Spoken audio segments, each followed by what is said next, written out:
Olá, pessoas, tudo bom com vocês? Começando mais um EloCast, o podcast da Elo, mais uma parceria da Elo com a Somos Produções.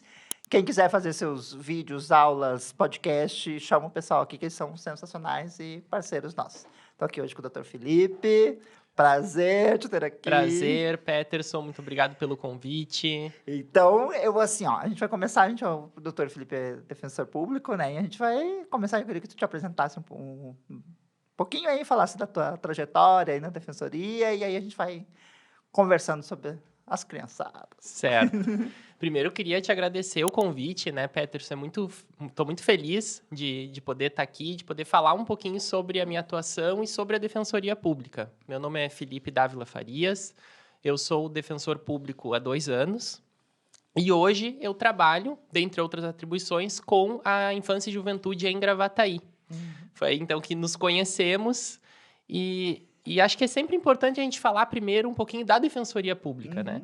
Porque diferente das outras instituições, como o Poder Judiciário, como o próprio Ministério Público, nós temos pouco tempo de vida institucional. A gente tem um pouquinho mais de 30 anos aí de defensoria, diferente do Judiciário, que é um poder que está aí... Menos que o ECA. Menos que o ECA, né? Mais ou menos a mesma idade do ECA aqui no Rio Grande do Sul. Nós já tínhamos uma assistência judiciária, mas enquanto defensoria, a gente se estruturou um pouquinho depois. E a gente acaba, né, tendo uma menor percepção da sociedade do que a defensoria faz, né? O que é a defensoria, por que é importante haver a defensoria, porque o judiciário tem aí séculos de existência, o Ministério Público, mesmo que tenha sido reformulado pós-Constituição de 88, antes disso já existe a ideia do que é o promotor de justiça, do que faz o promotor de justiça. Bom, em síntese, né, a defensoria está posta na Constituição de 88 como uma função essencial à justiça, né? Então, a defensoria é esse órgão que tem como atribuição a defesa das pessoas necessitadas, daquelas pessoas que não têm condições de contratar um advogado, que não têm condições de promover a sua própria defesa, seja judicial, seja extrajudicial, né? A defensoria também promove orientação em direitos, promove acordos, enfim, diversas áreas de atuação. Mas nós também temos como atribuição a defesa dos direitos humanos e a defesa dos direitos das pessoas que, por alguma situação, estão numa posição de vulnerabilidade. E aí a gente coloca aí idosos, coloca pessoas com deficiência e também a criança e o adolescente, que é uma atribuição que consta no ECA, também consta no ECA. A gente tem algumas questões aí, assim, a defensoria, ela é, a gente fala, né, que ela tá, às vezes, no processo que é justamente para garantir o direito à defesa, enfim. E quando a gente fala, né, a gente trabalha bastante, né, com adoção, com acolhimento, às vezes a defensoria é vista como aquele que atrasa o processo, né? Sim. Não é essa a intenção, Claro né, que a não. gente tem de atrasar o processo, né? Mas Porque recorre, mas exatamente. por que acontece? Mas o nosso objetivo é defender os direitos daqueles que nos procuram. E no caso que nós não somos procurados, nós ainda assim atuamos nos acolhimentos, né? Porque nós queremos garantir os direitos da criança e do adolescente. O que acontece nos acolhimentos e principalmente nas destituições? A nossa Constituição e o Estatuto da Criança e do Adolescente, o Código Civil, diz que a destituição do poder familiar ela é uma exceção da exceção da exceção, né? A regra sempre vai ser a manutenção da criança na família. E isso por uma série de motivos, porque seja na perspectiva da criança, o fato dela sair daquela família, daquele seio familiar, é algo que constitui um rompimento, né? E ela tem o direito a estar naquela família, seja porque, em relação à família, a família também tem direitos e expectativas de ter a sua manutenção, de não ter esse rompimento. Então, a gente precisa garantir que realmente existam situações que tornem insustentável a manutenção desse vínculo. E aí, claro, se existirem essas situações, vai se ter a destituição do poder familiar. Mas justamente para garantir que sejam... todas as alternativas sejam, né, Exatamente, que todas as alternativas vistas, de manutenção na família para depois não sejam ter até garantidas. uma reforma de uma decisão se for feita uma coisa precipitada. Então, na verdade, Exatamente. não é atrasar, é garantir até a segurança no processo, né? É, porque pensa só, se a gente tem ali uma destituição que acontece de uma forma apressada, não, vamos fazer a destituição, que não observa certos parâmetros, que não procura a família extensa. E daqui a pouco pode acontecer de um mês depois, 2 meses depois, aparece uma avó, aparece uma tia que poderia ficar com a criança. E essas pessoas, elas têm direito a ficarem com essa criança, se elas efetivamente comprovarem, né, que tem condições, né, de exercer a guarda de uma forma protetiva, e a criança e o adolescente têm direito a estar nessa família, porque é a sua família. Tá, num processo de uma medida de proteção, a criança ela vai para um serviço de acolhimento. Vamos dizer que é um emergencial, por exemplo. Vai o Conselho Tutelar, acolhe, o Ministério Público entra com a medida. Quando é que a Defensoria entra isso? Primeiro, bem do leigo, do zero, assim. A família, a família que eu falo, de onde essa criança foi tirada, que a criança está no abrigo hoje, ela é intimada para procurar um advogado primeiro? Como é que funciona para chegar em vocês? Assim, tão logo a família seja... Tão logo o acolhimento seja determinado, o juiz vai determinar a citação dos pais, né? Então, da mãe, do genitor, da genitora, ou se tiver um outro guardião legal, digamos que a guarda da criança estivesse com a avó, também essa avó vai ser réu no processo, né? Eles vão estar ali como réus no processo. Para ter ciente até do que tu está sendo Exatamente, né? Citados no processo, eles vão ter um prazo para apresentar uma defesa. E aí, geralmente, é onde a defensoria é buscada para apresentar essa defesa. Mas não só isso, só nessas situações. Porque, assim como ocorre em Gravataí, mesmo não havendo essa procura pela defensoria, quando nós temos as audiências concentradas, o juízo já determina o cadastramento e a defensoria participa do processo independentemente de ter sido buscada. Mas a principal porta, né, de entrada, ela vai se dar nesse momento da citação para apresentar a defesa. Mas, por exemplo, nas audiências, tu faz parte, então tu Nas tá audiências, em todos os sim. processos Nas de audiências acolhimento. eu vou fazer parte, independente disso, porque a juíza já determina ali o cadastramento da defensoria e eu participo de todas as audiências, independente de ter sido buscado ou não por alguma das partes. Até porque, assim, o processo, quando ele chega no acolhimento, e principalmente quando ele chega na destituição, ele leva uma situação que dificilmente vai ter volta, né? Ele leva a uma situação que torna... tende a tornar irreversível, né, aquela situação. Então, por isso que é importante que a defensoria participe desde o princípio. Porque a defensoria participando naquele momento inicial, a gente já consegue fazer a orientação, né, do nosso assistido, a orientação da mãe, do pai, daquele que pretende ser o guardião, daquele que se coloca à disposição para ser o guardião, e consegue produzir provas e conduzir o processo, né, de uma forma defensiva, de modo a evitar que esse acolhimento evolua eventualmente para uma destituição do poder familiar, que é o que a gente não deseja, ao fim e ao Eu acho cabo. que até falar um pouquinho mais, assim, da diferença, né? Porque, às vezes, para sair daí, a criança vai para o abrigo, ela já vai ser destituída. E não, Exatamente. Né? E aí, Não queria que tu é. falasse um pouquinho da diferença da medida de proteção e Sim. os seus encaminhamentos. Então, a medida de proteção, né, ela tem uma diferença essencial em relação à destituição do poder familiar.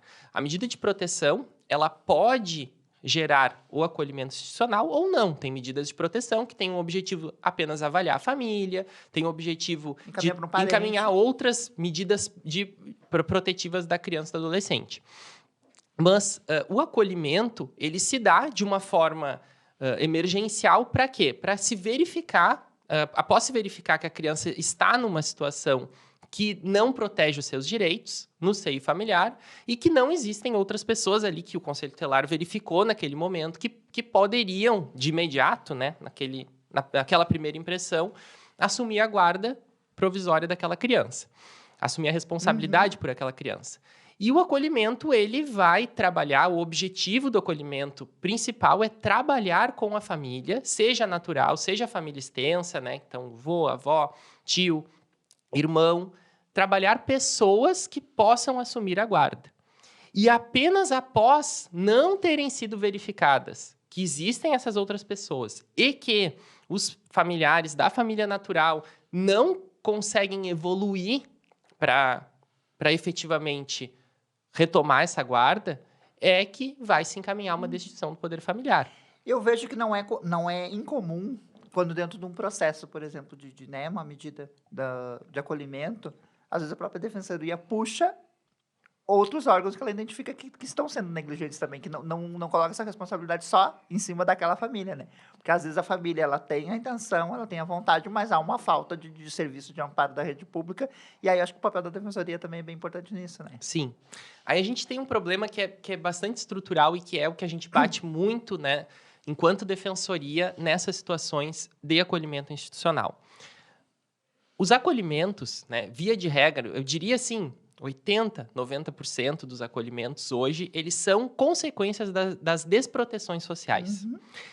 E se aponta ali uma negligência, uma omissão paterna, geralmente materna, né? Também como consequência aí de pais ausentes, de pais que não são a figura masculina, que não é responsabilizada pela sociedade enquanto pai, né? Tem um Enquanto recorte de gênero ali. tem um né? recorte de gênero bem importante, mas, bom, e essas desproteções, elas vêm com omissões estatais, Uhum. né? Muito, muito consideráveis, assim, a gente vê isso cada vez mais, omissões na área da educação, omissões na área social, né? Na área de proteção do emprego, proteção da renda, omissões na área da saúde, aí a gente pode falar também de questões relacionadas à inexistência de políticas muito efetivas em relação ao vício em drogas e uso de substâncias e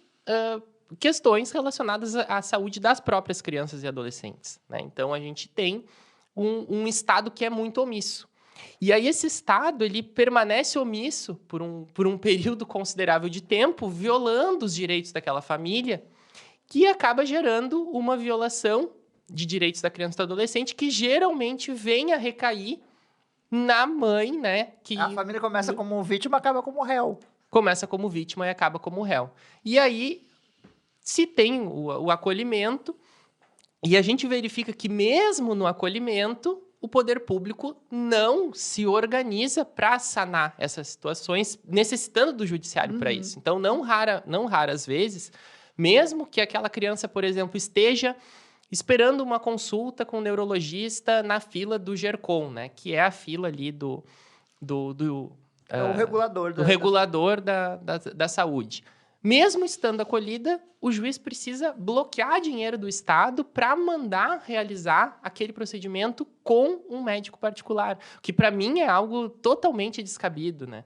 Totalmente absurdo, porque a criança e adolescente tem absoluta prioridade de atendimento. A criança e adolescente acolhido tem que ter ainda mais prioridade de atendimento, mas o Estado ele não se organiza para isso. Que é uma coisa que não devia ser pedido, né?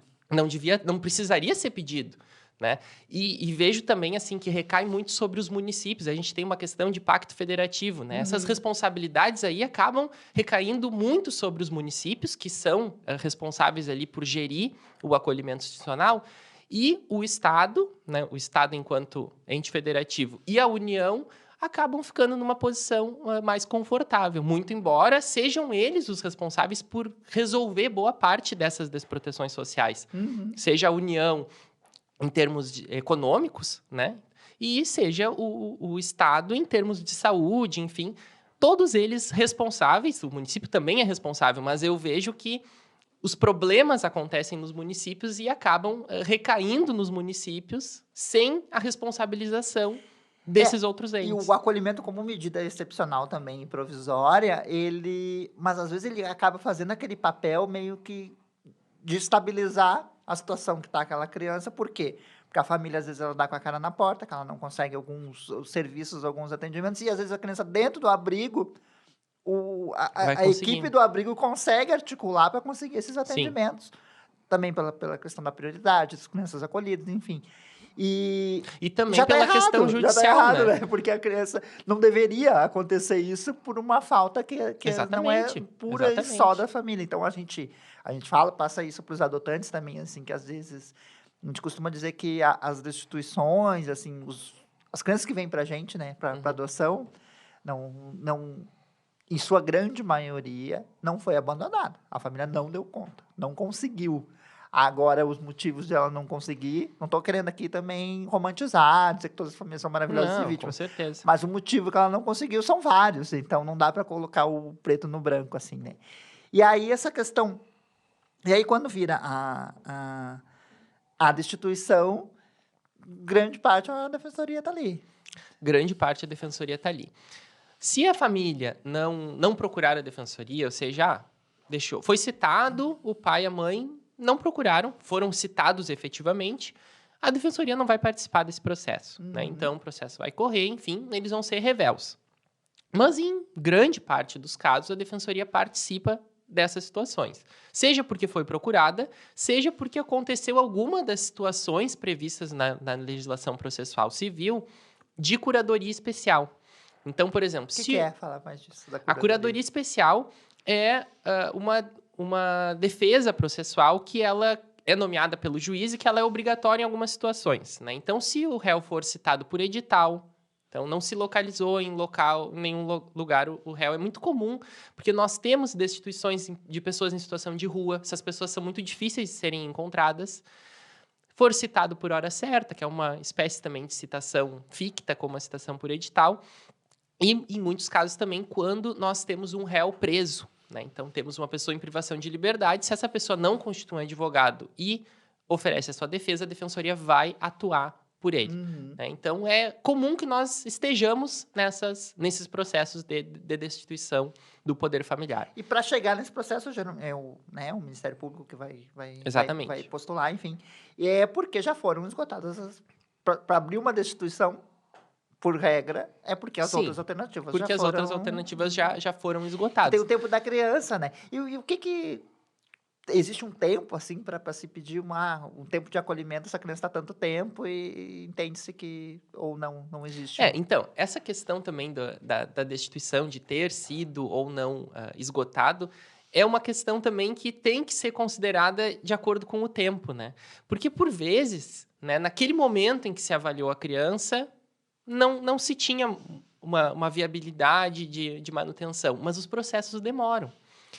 Não é o ideal que isso aconteça, mas existem casos em que acontece. Então, que o processo vai ficar lá 2, 3 anos. E, às vezes, no meio desse caminho, nós tivemos movimentos importantes do pai, da mãe, conseguindo, então, reunir condições de recuperar essa criança. E isso é algo bem delicado, porque, geralmente, né, grande maioria dos casos, se suspende o poder familiar e já se abre o processo preparatório de adoção lá no início, antes do processo terminar. E aí se inicia uma aproximação com os adotantes, enfim. E é um processo que está pendente. É uma situação que não foi decidida. Se iniciou, mas que não foi decidida. Que geralmente quando acontece é porque há uma convicção, enfim. Isso, de que, mas pelo histórico, um pouco delicado, né? Porque se o pai... Risco. Exatamente, é um risco para todo mundo, é um risco para a criança, é um risco para os adotantes, né? Porque é uma questão muito frustrante. Então, a gente tem alguns casos na defensoria que os pais recuperaram, né? Mantiveram o poder familiar numa criança que estava muito tempo com os adotantes. Recuperaram em recurso, enfim. E isso gera uma situação de muita insegurança. Por isso que a suspensão do poder familiar e o início do processo de preparatório de adoção, ela precisa ser muito... essa decisão ela tem que ser tomada com muita cautela. Ela não pode ser a regra dos processos. Ela tem que ter uma certa cautela justamente para evitar que essas situações venham a ocorrer, assim. Às vezes é bem comum, assim, mais comum, quando a criança é bem pequena também. Né? Às vezes, quando acontece, ali a criança pequena, parece que há um movimento para agilizar, para as coisas irem mais Exatamente. rápido. E quando é adolescente, não tem tanta chance de adoção, por que eu vou destituir? E aí, como que tu vê isso? Eu tenho uma perspectiva bem crítica em relação a isso, porque, para mim, esse argumento, ele é um pouco... Eu entendo o argumento, respeito, né? Mas ele é um pouco utilitarista, né? Então, assim, esse aqui tem mais chance de ser adotado, vamos correr. Esse aqui não tem, a gente pode ir com mais calma. E aí... Mas daí é seletivo. É seletivo e é um argumento que não é jurídico, né? Ele é um argumento... Por que a gente tem que... Não pode eu não digo que correr isso é colocado com o processo? No processo, mas a gente vê na prática A gente vê na prática que acontece isso. Por que esse argumento ele não pode se sustentar? Porque a mesma chance que a família vai ter de, eventualmente, reunir novamente condições, de se organizar, de demonstrar, né, que tem condições de ficar com aquela criança, é a mesma do adolescente para o bebê, para É que a do criança. bebê tem a questão do vínculo, né? Ou do menor vínculo. Sim, Porque o sim. bebê, muitas vezes, às vezes nem conheceu essa família, então, às vezes, o vínculo Mas quando é ainda pequeno... assim é a família Isso, biológica o dele, vínculo, né? ele é do adulto para a criança. E o adolescente, a criança, enfim, maior, ela já teve uma história com aquela família, enfim, é uma outra questão. Mas isso ainda assim acontece com crianças de 4 anos. Crianças de 4 anos, por exemplo, tem vínculo. Já, Crianças de né? 3 anos tem vínculo, né? Então, esse argumento, a gente vê isso com uma perspectiva bem crítica, porque as garantias processuais, essas garantias, né, que levam a destituição a ser muito excepcionalíssima, elas não podem ser relativizadas pela idade da criança. Pelo como está o SNA. Pelo SNA, exatamente. Porque o SNA é um sistema, né, onde estão os pretendentes. Aí, isso aí não adianta. Se eu botar para adoção agora, ele não vai se adotar. E a gente tem visto coisas diferentes, né? A gente tem visto aí, grupo de 3 irmãos, a menina maior, nós tivemos um caso, né, recente. E vamos separar. Eu falei, não, vamos tentar primeiro junto. E foi porque junto. é obrigatório, né? Isso, que seja dessa mas forma. aí já foi pensado, porque os pequenos têm mais chance. Né? A gente está acompanhando uma adoção agora de um menino de... O menino tem 12 ou 13 e a irmã dele tem meses. Aí vão ser adotados juntos. A gente está fazendo toda a experiência, né? Então, a questão, claro que a gente já colocou que se for para devolver, vai devolver os dois. Não aceitamos metade do pacote, não. Mas é isso, assim. Tem que ser, né? Tem que ser. E aí a gente... E claro que é delicado, né Peterson, gerir esse sistema, né? Que o judiciário acaba intervindo nas situações de acolhimento, de destituição, quando vários outros sistemas de proteção falharam, né? E o judiciário, ele faz um recorte, a atuação judicial, e aí eu digo do judiciário e da defensoria, do Ministério Público e até do próprio serviço ali de acolhimento institucional, ela não é uma atuação que vai resolver a raiz do problema. Ele vai simplesmente gerir uma crise. É o topo do problema, né? Quando o problema já ultrapassou outras esferas e não consegue mais ser resolvido ou está muito difícil de ser resolvido. Então, existe essa dificuldade, essa complexidade do judiciário de resolver essas questões. Então, não é fácil. Né? Eu entendo que, na posição do juiz, não é fácil fazer essa gestão. Mas, ao mesmo tempo, né, a gente tem que ter muito cuidado com esses argumentos, com essa tendência de ser meramente utilitarista, porque o judiciário ele tem que ser garantidor de direitos. Ele é a primeira função do poder judiciário é garantir os direitos e garantir as garantias de direitos individuais, seja da criança, seja da família. Então, eu vejo sempre com ressalva esses argumentos assim, não, mas é mais fácil dessa forma, vamos separar. Não, esse não é um argumento válido. Não está no ordenamento jurídico. O que está as crianças têm que estarem juntas. Pode, eventualmente, numa situação excepcional, separar? Sim. Nós já fizemos devolução de 10 ao mesmo tempo, então... Exatamente. Tem essas situações. Do que é possível. Mas ainda seguindo a linha do... Mas a exceção não pode virar regra, não pode, entende? das coisas que são relativizadas, assim, então... às vezes a gente pega muito pesado, a gente vê a sociedade, enfim, né? Eu vejo quando eu adotei o meu, assim, as pessoas já queriam saber, já vinham falando mal da genitora do meu filho sem saber quem era. Porque ela deve ter abandonado. Eu falei, quem é que te falou que abandonou? Quem é que te disse isso? Ninguém, nunca falei sobre isso. Então, assim, da onde que vem essa ideia? Mas eu vejo que as pessoas pegam muito pesado, que eu falo que a gente vai do céu ao inferno, né? A gente pega bem pesado com as famílias de origem, e passa pano com os adotantes, que às vezes são os salvadores e as pessoas maravilhosas, mas que são pessoas que também devolvem. Infelizmente a gente tem essas situações, e a gente vê, a gente sabe de casos, às vezes, daqueles adotantes que devolvem, às vezes até no impulso, depois querem a guarda de novo. Eu lembro de uns 3 casos, no mínimo, assim, agora, de o que está acontecendo. E aí a gente vê assim, porque essa família, que não sei o quê, foi um... E às vezes a gente pega tão tão firme que eu penso assim, que nós adotantes, a gente, ninguém estoura a camisinha, né? Então, o adotante, ele se preparou, ele foi avaliado, ele tá ali porque ele quis mesmo adotar. E aí, chega no fim, ele devolve, em regra, né? A gente sabe que tá falando da prática, não da coisa. Sim. Muitas vezes não há nenhum tipo de penalidade, não há nenhum tipo de... A não ser, sai da fila. Às vezes já não quer mais, né? Mas com a família de origem ninguém perdoa. A gente usa muito... Eu tenho... Depois até de falar dos serviços que não procura. Não aderiu. A família... não aderiu ao CAPS. Mas o CAPS atende... Na quarta-feira, às 2 da tarde, que é a hora que eu preciso trabalhar. Ou eu como, ou eu acabo aderindo. Mas, assim... Ou aderiu ao CAPS e não tem um emprego. Não tem um emprego. E aí? E aí, como é que vai ficar? Então, assim... Mas essa questão da família, assim, às vezes... E aí, como é que tu vê essa questão, assim... tu tá num processo de destituição, enfim, ou da medida de proteção do acolhimento. Essa criança é desligada do acolhimento, tu acabou para ti o processo, né? Porque foi para uma família, tá tudo... Extinguiu. E aí, essa criança volta. E aí, vocês acabam voltando para esse processo. Como é que tu vê essa questão desse retorno? O que tu tem de opinião aí dessas famílias aí que devolvem, enfim? Adotantes ou... Adotantes mais, né? Sim. O que eu vejo, assim? É desafiador esse processo de criar uma criança, adolescente, de exercer a guarda, né? Entendo os desafios. Sobre essa questão da estigmatização, eu vejo que tem um recorte de renda também. São as pessoas que acabam acabam perdendo a guarda, elas são invariavelmente vulneráveis, né? Por isso que eu digo que o acolhimento ele é um resultado rico não vai pra briga. Da vulnerabilidade. Filho de rico não vai pra briga.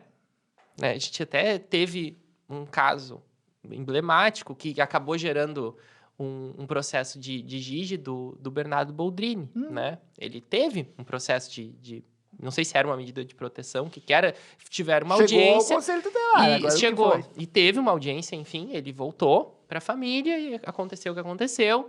Mas, enfim, via de regra, né? Os nossos acolhimentos, quase que invariavelmente, são resultado dessas situações, dessas desproteções, que geram também outros problemas de ordem psicológica, que geram outras questões, né? De desproteção. O adotante geralmente tem alguma proteção social maior, né? Mas é difícil, eu acho bem delicado, assim, eu não culpabilizo nenhum dos dois, né? Em geral, às vezes a gente fica meio frustrado, até irritado com a oposição de alguns adotantes, mas eu não culpabilizo. Eu trago porque a devolução, o que acontece? A devolução, ela por regra, ela é uma decisão do adulto daquela pessoa. O acolhimento é uma decisão do outro. Essa criança foi tirada, ela não foi entregue pela família. E tem uma questão, né, Peterson, que é também...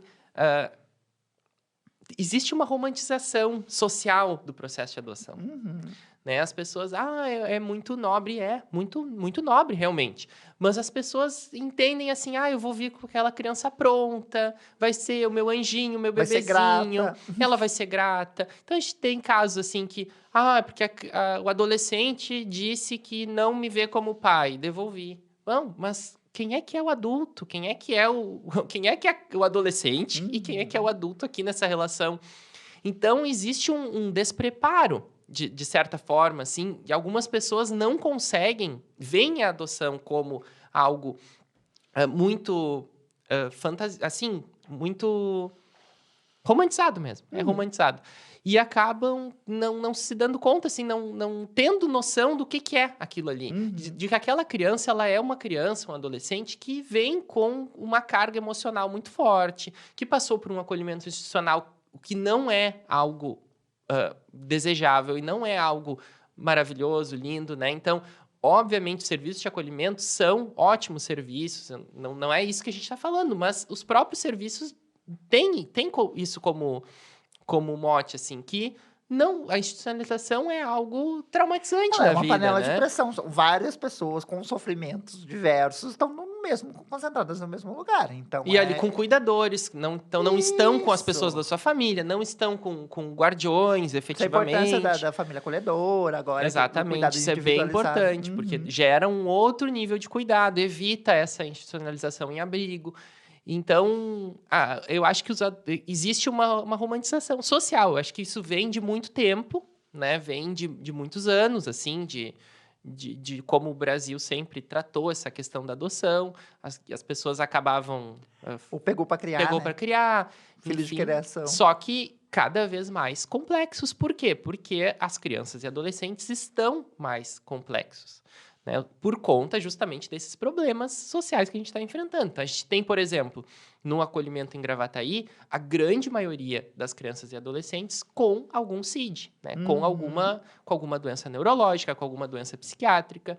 Então, não é bem da forma como as pessoas imaginam, como algumas pessoas imaginam. Acredito que a grande maioria dos adotantes tem essa preparação e consiga seguir em frente. Mas existem alguns que ainda que estejam preparados, que passem por todas as avaliações, não introjetam isso. Seguem fantasiando, seguem fazendo esse tipo de coisa que não é o ideal, né? E tu falou do CID agora, então, assim, às vezes o que a gente vê também, às vezes vocês estão atuando no processo de acolhimento, de destituição, mas aquela mesma criança tem mais uns 3 processos 3 ou 4 rolando. processos de Que saúde. rola de saúde, rola de educação, às vezes, Uhum. né?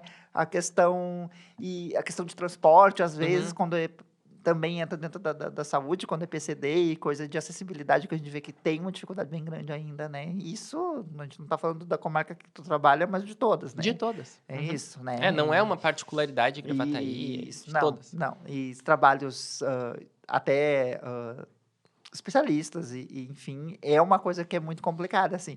Então, aí é que tá, daí tu fica pensando, assim, às vezes, acolhe uma criança, né, com uma questão de saúde mental, ali, não sei o quê. Aí tu fica pensando, o que essa família precisa para ter essa criança de volta? E, às vezes, fica impraticável, porque dentro do abrigo vai ter uma equipe, né, direcionada, e, às vezes, na verdade, assim, questão de saúde mental mais agravada, o acolhimento institucional não é o local, mas a gente vê que acabam indo, Sim. porque também não tem outro. E aí eu queria que tu falasse um pouco dessa questão de como vocês entram, assim, e até é um assunto que está em pauta aí da judicialização também. Sim. A gente está vivendo num momento, né, muito delicado, porque a gente tem situações de saúde que estão sendo muito difíceis de serem lidadas, né? A própria medicina, a psicologia não está conseguindo lidar com algumas situações. E aí acaba, geralmente, estourando, né, nas pessoas mais vulneráveis de novo. E o poder público está sendo muito omisso nessas situações, né? Ele está sendo muito omisso. A gente tem processos, e não é só em Gravataí, isso é geral, né? De diversas terapias, né, para o autismo, de questões de monitor escolar, de transporte escolar. Então, a gente tem aquela família extremamente vulnerabilizada e ela acaba acolhida porque a família não está conseguindo, né, o que consta ali, proteger os direitos da criança e do adolescente. Bom, mas quem é que também tinha que estar atuando ali? Né? Era o município, era o Estado. Então, esse serviço de saúde e de educação e de assistência social todo falhou. Ele falhou inteiramente. E aí o nível para desacolher, ele é muito mais alto do que o nível que se exigiria antes de acolher. Porque aí tem aquela máxima, né? A pobreza não acolhe. Será? Não. Porque se eu tivesse... Acolhe. A pobreza não é motivo para acolhimento. É a máxima que Sim, a gente deveria na teoria considerar. Mas se eu tiver dinheiro para pagar uma van, um neuro, será que ele ia ser acolhido? Provavelmente não. Provavelmente não. Se tivesse dinheiro para pagar uma babá, para conseguir trabalhar e ter a babá. Então, às vezes, não é tanto dinheiro. Né? Não é se pensar, tem que ser o Luciano Huck. Não, mas é uma renda mínima de sobrevivência mesmo, né? Que é algo também que está garantido na Constituição e que o Estado não digo que o Estado tenha que dar a renda, não é isso, mas não está estruturando a sua economia de modo a abarcar essas pessoas. Existem muitas pessoas que não estão inseridas economicamente na sociedade. E isso é muito grave, isso é um problema que vai estourar lá no acolhimento, estoura em vários lugares, mas acaba estourando lá no acolhimento, e aí o acolhimento, o que ele faz? Ele enxuga gelo, né? Porque ele não consegue entrar nessa situação que é estrutural do Estado brasileiro. Mas sobre essa questão da judicialização da saúde, isso é algo que preocupa muito. Porque, bom, a criança vai ser acolhida. No momento que a gente tem uma medida de proteção, essa medida de proteção, ela tramita, né, no Juizado da Infância e Juventude, e ela tem uma prioridade, certo? Então, os juízes sempre dão prioridade para esse processo, como tem que ser, efetivamente. E aí, dentro desse processo, se consegue garantir direitos, e isso geralmente se dá via bloqueio de valores, né, do Estado e do município. Bom, mas se havendo esse acolhimento, a gente tem essa organização, certo? Mas quando a gente não tem esse acolhimento, a gente não consegue se efetivar esses direitos da mesma forma. Então, a gente precisa, ainda assim, judicializar. Esse processo vai ser mais um de tantos outros processos que tramitam ali. As pessoas às vezes não sabem como buscar. E não tem condições de buscar. Por quê? Porque a jurisprudência estabelece tantos requisitos para conseguir um laudo médico, porque às vezes as pessoas pensam, não, mas a defensoria está me pedindo um laudo de novo. Sim, por que, né, que está me pedindo? Mas, na verdade, é o Estado, né, o judiciário que também exige esses laudos, justamente porque o Estado impugna essas pretensões, porque os entes públicos impugnam essas pretensões, e a gente acaba naquela situação. Quem tem que produzir o laudo é o médico do sistema de saúde, a pessoa não consegue o médico, não conseguindo o médico, não consegue o laudo, não conseguindo o laudo, não consegue a terapia. E aí ela tem que ir atrás do laudo, e ao mesmo tempo ela tem que estar trabalhando, ela tem que limpar a casa, ela tem que levar o filho na escola, e ela não consegue cumprir esse ciclo. Então, por isso que é tão grave a judicialização da saúde. Ela não é solução de nenhum problema, ela enxuga gelo. Porque ela não garante a saúde. Ela acaba garantindo situações pontuais, mas ela não garante efetividade na saúde, porque ela é uma forma de afunilar e que só aqueles que conseguem esses laudos, que só aqueles que efetivamente têm tempo para ir atrás disso, que, né? Enfim, por sorte até. Às vezes, eu preciso do laudo, mas aí eu não... Eu tô judicializando a saúde, mas às vezes eu não consigo nem um especialista para aquele laudo. É comum. Isso. É comum. E aí eu vou ter que ir atrás. Como é que eu vou fazer? Porque daí eu também não tenho dinheiro para pagar. Porque às vezes aí não tem dinheiro para pagar nem o transporte para ir não sei onde. Não, aí a gente poderia... tem casos que a gente judicializa a consulta também. Beleza, a gente judicializa. Mas tudo isso leva tempo. E não é efetivo. Saúde o que é efetivo? É o município, é o Estado, é a União, é o Estado como um todo se organizar para prestar os serviços básicos de saúde. E assim, essas crianças crescem. Né? E aí vai para um abrigo, uma questão de saúde, porque assim também um limbo que a gente tem muito grande não é caso de residencial terapêutico, depois, enfim, mas também existe o CID e existe as questões de saúde mental, que são as moderadas, enfim. São crianças e adolescentes que vão fazer 18 anos, eles não têm condição, às vezes, de se gerir sozinho, mas, ao mesmo tempo, não está dentro do que as instituições de longa permanência, enfim. Então, fica essas crianças e adolescentes. Se essa família fosse melhor trabalhada, estruturada, então, às vezes, tivesse uma condição, elas não estariam no abrigo, porque elas vão fazer 18, e aí, nos 18, então volta para a família. Que é uma coisa que a gente vê. Que é o que vai acontecer, né? Com frequência. Por absoluta falta de Ou vários opção, adolescentes né? que estão acolhidos. A família não tem condição até 18. Depois dos 18, te vira e é isso. Que pena.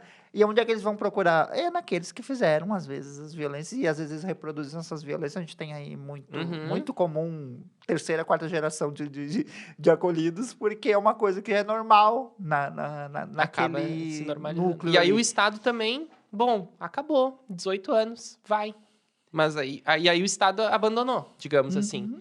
Né? Então, é um problema social mesmo. É um problema que aí depois fica naquela questão, tem que ser né? resolvido. E tudo tá ligado, às vezes. Eu acho que assim, eu falo sempre, assim, um apadrinhamento afetivo, outras coisas. A gente trazendo novas referências e proporcionando coisas para essas crianças e adolescentes que estão acolhidos hoje, a gente está evitando, às vezes, daqui 10 anos, novos acolhimentos.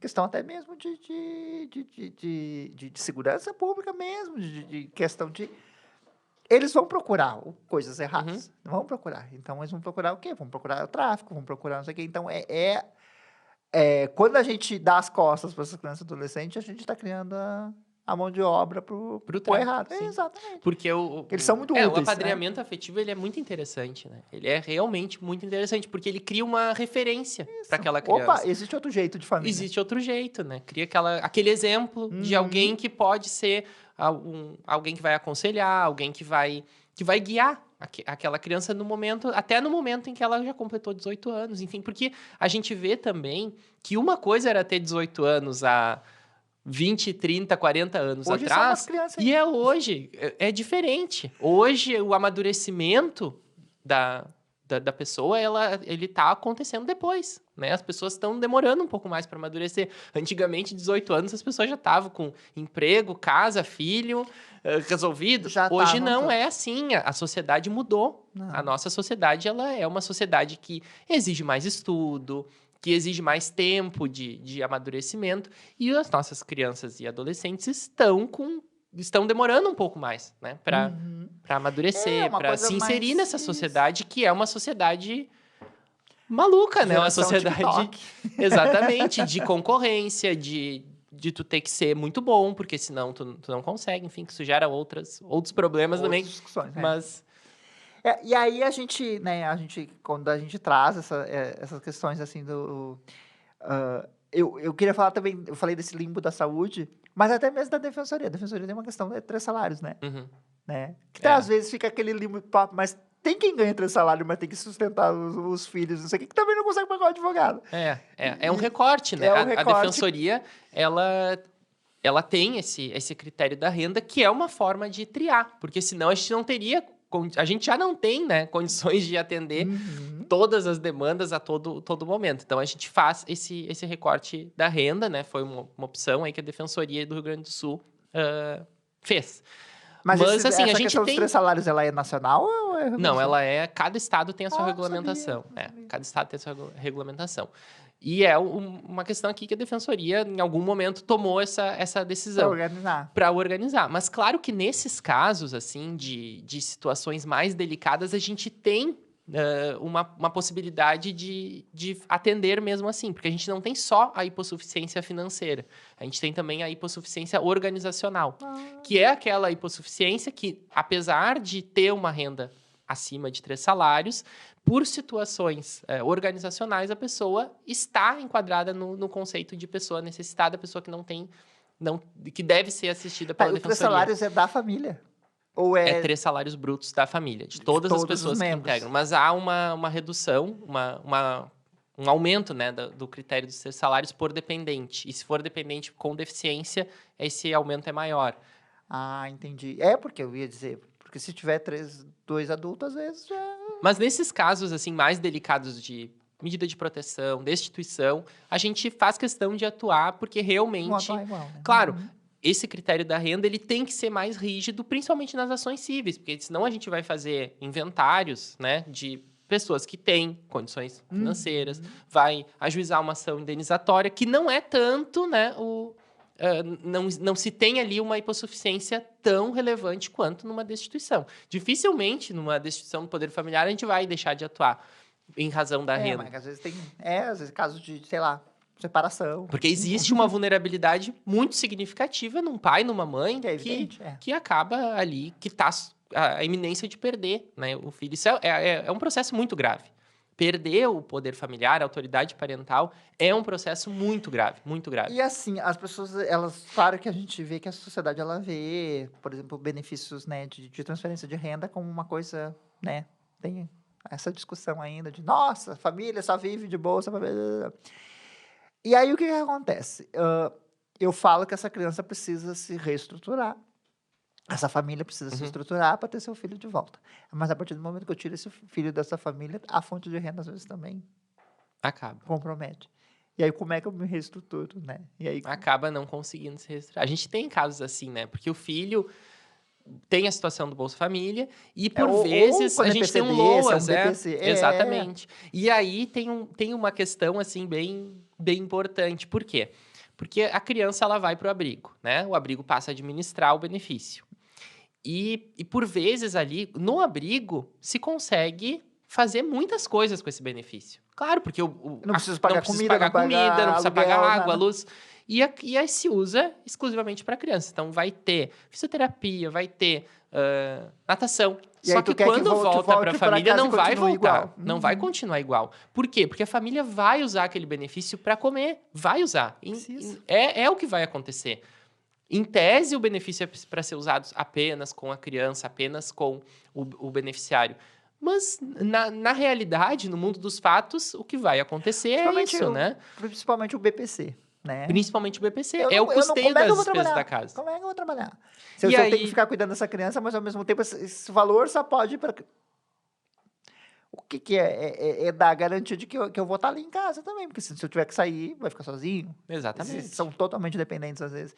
Então tem essa Esse discussão. trabalho doméstico aí que também é não remunerado, Exato, né? É um trabalho invisibilizado, né? E aí eu vi que tu tocou lá no início, né, questão, queria que a gente falasse um pouquinho mais nessa, até o recorte de gênero, né, nos processos, acho que em geral, assim, que a gente pega, né, porque parece que a gente vê dentro do acolhimento, né, quem é que tá nas audiências? É as mães. São as mães. O As pai, avós, os avós, muitas avós. E o pai, avô, às vezes nem é consultado dentro do mesmo processo, sendo que mora na mesma casa, né, às vezes nem, não, tem um avô. E o pai... Não, mas ele paga R$ 200 de pensão, então ele tá ótimo, tá tudo bem. Parece que é isso, né? A função, se ele tá longe, socialmente, né? fica... Socialmente recai sobre as mães. Então, as mães precisam ter fonte de renda, precisam cuidar bem das crianças. Se elas não conseguem fazer isso, a culpa é delas. Não do pai que não ajuda, não do pai que não lava roupa, não do pai que não faz comida. Então, se não tem comida, a culpa é da mãe. E isso é bem... Dá pra ver perfeitamente, assim, é evidente nos processos de acolhimento. O pai, às vezes, só aparece ali. Não, tá, mas o pai nunca ajudou. E aí a gente não responsabiliza o pai. Uhum. Não diz, olha, pai. Porque eu vejo, às vezes, também eu vejo nos pedidos ali, quando tem pedido de pensão alimentícia, né? Às vezes tem pedido de pensão, e aí o pedido é sempre direcionado pro pai, né? Também tem isso. Que parece que a mãe, não vejo, eu vejo a mãe... É menos comum, né? Mas é menos comum pedir pra mãe. E a Mas pensão alimentícia é o mínimo, né, Peterson? É o mínimo, né? Porque hoje em dia, Não se dá o um pai gás, não vai né? ter, não tem renda, vai ser ali no máximo, quando muito, 30% do salário mínimo. Isso dá 400 e poucos reais, né? E a questão principal que eu vejo não é só a questão... afetivo. Exatamente, é a questão dos cuidados. Porque as mães... No mundo que a gente está vivendo, que tem muitas crianças, muitas vezes elas não vão conseguir prestar todos os cuidados, não vão dar conta de todos os cuidados, independente da renda, né? De ter ali a pensão alimentícia. Porque a gente sabe que a pensão, ela vai ser paga às vezes não. E, ok, pode executar, pode ser preso, mas vai demorar, não vai ser da noite para o dia que vai ser Quando é o preso. contrário, a mulher, ela é claro, quando a mulher, né, não é presente, e aí o pai cria esses filhos, ele ganha medalha, ele aparece em televisão. Eu, quando eu adotei o Lucas, né, eu adotei sozinho, Uhum. eu saí um monte de reportagem, não sei o que ele falou, gente, o que eu faço é o que todas as mulheres... A minha mãe criou 7 sozinha, a minha mãe ficou viúva, né, eu era bem pequeno. E eu falo... Nossa, e aí um homem que adotou sozinho, que legal, que lindo, isso que tu fez. O que eu Você fiz fica, é o que toda mulher faz quase, que a mulher que se separa. Não é difícil ser o paizão, né? Não. Mas a mãe se exige muita coisa. E a mãe tem que ser ela. Como que a mãe teve coragem? Ou se não, se acontece alguma coisa. Se for com a mãe, é uma grande negligência. Se for com o pai, mas coitado, ele é um pai sozinho, Mas é isso, né? a mãe não comparecer, a mãe não ser presente, claro que a gente tem casos e casos que a gente sim, já vê a gente em sabe que tem audiência, das mães situações... que priorizam outras coisas, então é muito comum também. Sabe que tem... As crianças não... Existem situações em As que as crianças não mães estão no são abrigo efetivamente por negligentes. acaso. Não é isso também. Ninguém está no abrigo porque... porque a mãe não... Porque alguém resolveu não pegar, é boazinha. enfim. Não. Então, existe problemas, né? A gente sabe que não é isso que a gente não está falando. Que a gente tá falando. Mas esse recorte também. E se a gente for pegar dentro dos abrigos também, a gente tem... que é o recorte da sociedade. Não é só a questão de gênero que está ali presente também, que se exige muito mais da mulher, e essas mulheres não dão conta também. E aí, às vezes, a gente fala... Às vezes até em questão de guarda, por exemplo. Não sei se tu pega, né? Sim. Que o ex não concorda com o novo namorado da mãe, e aí acha que a criança tá em risco, mas ele tá lá longe. Ele pegar pra ele não cogita. Ou senão ele só cogita no contexto de não precisar pagar a pensão. Exatamente. E aí ele vai pegar a guarda da criança e deixar com a avó, com a mãe, com a avó paterna, no As caso. avós também, eu vejo que são sobrecarregadas, né? Então, muito que é a que dão o sustento. E às vezes elas também não dão conta, porque tem suas questões de saúde, questões, enfim. De idade, né? De limitação mesmo, né? O Lucas, eu morava com a minha mãe, então minha mãe me ajudou a cuidar, o Lucas também. Então, para eu trabalhar, então esse foi o nosso arranjo. Eu não vou dizer que o Lucas foi criado sem uma mãe. Não, foi criado pela avó. Mas a gente tem a questão também, e aí dentro, até mesmo a questão de raça-cor também, dentro dos abrigos que tu vê o que é a vulnerabilidade, Sim. que são as pessoas não Geralmente, brancas. Geralmente, as pessoas pretas, pardas, né, acabam sendo as principais usuárias, né, acabam sendo as principais afetadas, atingidas, né, nessa situação, justamente porque estão numa situação de vulnerabilidade maior. E a gente vê que os... me incomoda, assim, bastante, assim, quando vê que esses públicos são vistos, às vezes, como, são oportunistas, ou que estão lá mamando nas tetas. Um Bolsa Família de R$600, né? Quando dá 600. São vítimas, né, na verdade. Quando dá 600, é o Bolsa Família. Tem casos e casos, tem gente boas e não tão boas e para tudo, assim. Em todas as camadas. Né? Então vamos... Se a gente taxasse os super ricos, será que não daria mais condição para esse povo? Mas vamos pensar. Mas é isso, assim, eu acho que a gente pensar, né, e eu acho que o papel da Defensoria ele é muito importante, e eu vejo que aparece pouco quando vai falar de adoção, quando vai falar em eventos, eles chamam... É Ministério Público, é Judiciário. E aí a Defensoria fica ali nos tem a ver um pouco com a nossa posição, né? A nossa posição é contra-majoritária sempre, né? A gente tava conversando ali antes, né? Que a gente sempre tá contra tudo e todos, né? Mas não é nesse sentido. A gente sempre Eu falo que o serviço social é isso também. A gente sempre tá... Garantindo direitos. E por que a gente acaba sempre nadando contra a maré, como se diz? Porque a gente vem num processo que é de não garantir direitos, de não pensar nos problemas enquanto estrutura. Então, por exemplo, se a gente tem um problema muito, muito grave, temos, de violência de gênero, violência contra a mulher, o que o nosso legislador, o que o nosso Estado brasileiro pensa? Aumentar a pena, aumentar a prisão, impedir progressão de regime. É essa a solução que o nosso Estado dá para tudo. É aumentar, prender. E nós, na Defensoria, a gente entende que isso não é solução para esses problemas. E assim como na infância também não é solução a algumas medidas que são adotadas. Mas o nosso Estado ele sempre vem nessa questão de tomar medidas fáceis, né? Porque são mais fáceis, aumenta a pena. Mas ele não resolve os problemas. Não vai na estrutura, no que causa esses problemas. Né? Não previne, não evita que isso venha a acontecer. É o remédio, não a vacina. E é um remédio que também não sei a eficácia disso. Novo, porque daí a gente vai ter outros problemas, que são presídios superlotados. Os presídios vão ter que ter mais vagas. Bom, vamos construir mais vagas. Então, a gente vai ter mais custo. Vamos gastar mais com presídio do que a gente está gastando com proteção social, com educação, com saúde. E o que não é, a repetição após, né? Após saírem desse espaço. Não evita, porque as pessoas vão sair. Todo mundo vai sair. Mas não evita a repetição dos E aí, quando sair, vai provavelmente repetir. Por quê? Porque esse espaço também não é ressocializador. Não é um espaço de ressocialização. É um espaço em que se coloca todo mundo lá dentro e lá existem facções, existem controle por grupos criminosos. Enfim, existem pessoas que se ressocializam por si, existem bons exemplos dentro dos presídios também, mas a grande maioria é um espaço de violação de direitos. Tá, e medida socioeducativa, tu não faz? Trabalho também. Trabalha. E aí eu Aham. queria que tu, assim, a gente está quase terminando, mas a tua opinião, assim, a respeito dessas medidas, como é que tu vê isso, o que poderia mudar, se é realmente socioeducativa.